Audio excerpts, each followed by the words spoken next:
it was in the 60s and the 70s and the 80s. And that is when you have great athletes from the schools, great footballers, basketballers, cricket from the schools. So when you make, look at the US. And in the sport today, they are #1 in the world. How do you do these things? It's part of the school curriculum, and there are incentives. You can't just expect me to go and do sport in school. In the US, they give you scholarship. As long as you are doing well in school, in sports, your education is free. So we need to bring all these things back. Because people don't want to do sports for the sake of doing sports. The reason why everybody wants to run, why every Kenya want to run road race and marathon is because of money. If you break world record in Dubai, you get $1 million. If you win Dubai Marathon, you get $200,000. Assuming you are running 3-4 marathons in a year, and you are winning 100 in 4 places. Do you need to do anything for that year again? Nothing. So these are areas where our kids can actually earn a living and make money. But we need to start with the state, at the state level. Let us start running cross-country again. From cross-country, you now start picking talent. Have a camp for them.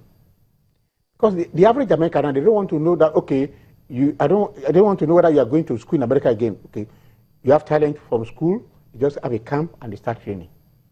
That's why you see people like Ashafa Powell, Usain Bolt, they're not from the American school system.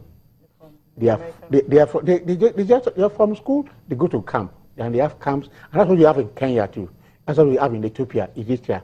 These are people that are, look, this is not sport, it's our work. And they invest everything to be the best because there's a lot of money. Okay, now you mentioned the likes of Emmanuel Gyan, Leah Palm and Philippos Sharabutu. These are not the stars we should be looking at. Should we be looking at, we saw a young girl, Damilola, who finished the marathon, though she may not have started from the beginning, showing that interest alone. Should we be looking at those kids who actually just show a little interest to even be part of the marathon in the future? God bless you, Cecilia. You see, the girl joined the race from Lekki, 10 kilometers, 10 years old. I mean, if at 10, you can do 10K. Okay. You don't need anybody to tell you that, look, let's encourage this guy. And there's so many of them, from Lagos to Maiduguri, to Uyo, to Bauchi, they're everywhere. But if you don't develop them now, you can't start developing them until they are 18 or too late. It's too late, yeah. Usain Bolt became the world champion at 19. The guy that won the marathon, Elisa Gebre Selassie, the young guy from Eritrea, 17 years old. He was 17 from Eritrea. I won the marathon at the last world championship. So these are the kind of people that we should be looking at and start developing them. We start an 8 years elite development program for road races and marathon in Nigeria. I can bet you that if you gather 100 kids, about 20 of them will be the best in the world. And look at, they will become global icons. When they speak, oh, these are Nigerians doing positive things, and they will make a lot of money, and they will influence other kids. And if I'm into crime now in my neighborhood, and Cecilia is running, I say, Cecilia, don't they make this money? I want to leave crime and do what she is doing. So, and that's how you build your youth, how you build your society. So we need to be looking at guests like this to become the next world beaters.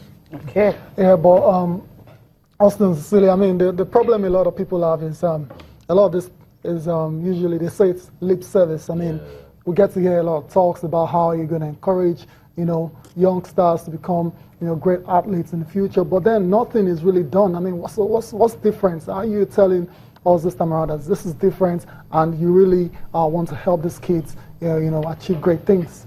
Well, I'm still going back to, I said, look, sport, if you really want to do it, there should be incentive.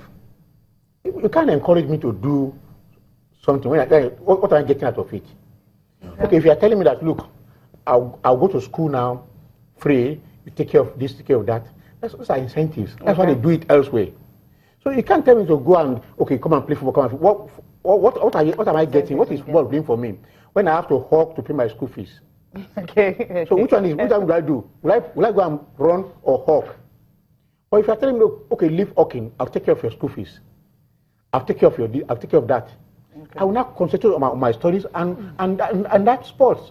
So that's the way to go. It's not just for us to say it. You back it up with incentives. And it's bigger than the Athletics Federation of Nigeria. This whole situation it is bigger than you guys alone. You see, the thing is, Thanks God for Ambody and Access Bank. We have this marathon in Lagos. If we have marathon all over the country like this, and young men and women, they see that they can actually make a living running, they will be encouraged. So I'm asking all the state government to actually emulate Lagos and Access, and let's have these places all over the country. Thank you so much, Kayode Thomas, for coming around. You've done justice talking about the Lagos City Marathon. I want to wish you and your team all the best. Thank you.